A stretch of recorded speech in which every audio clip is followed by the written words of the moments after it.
des marchés de ce lundi 26 février 2018. Toujours et encore la problématique météo, donc avec la sécheresse qui perdure aux États-Unis, et donc notre problématique en Europe avec cette descente de vagues d'air froid, donc appelée le Moscou-Paris. Là, on retrouve effectivement un différentiel de température allant jusqu'à 10 degrés inférieur à la normale. Donc là, aujourd'hui, on va dire, c'est plus ce qui nous inquiète, la Pologne, le nord de l'Allemagne et une partie de l'est de la France. Donc là, c'est ce genre de nouvelles qui apparemment a une répercussion sur le cours du blé sur Euronext, puisque là, sur l'échéance décembre, on peut constater que le cours du blé vient se repositionner dans sa zone intermédiaire entre 172 eurotonnes et 178 eurotonnes.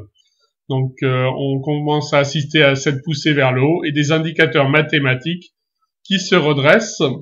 Donc on peut observer aux États-Unis quelque chose d'assez paradoxal. Donc les grands investisseurs qui sont majoritairement baissiers, donc plutôt short, qui ont réaugmenté leur position à la baisse par rapport à la semaine dernière.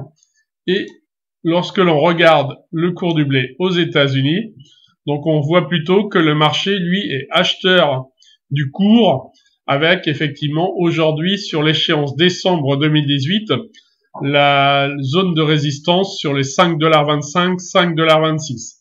Des indicateurs mathématiques, eux, plutôt haussiers et prêts à repartir, à envoyer le cours du blé aux États-Unis à la hausse.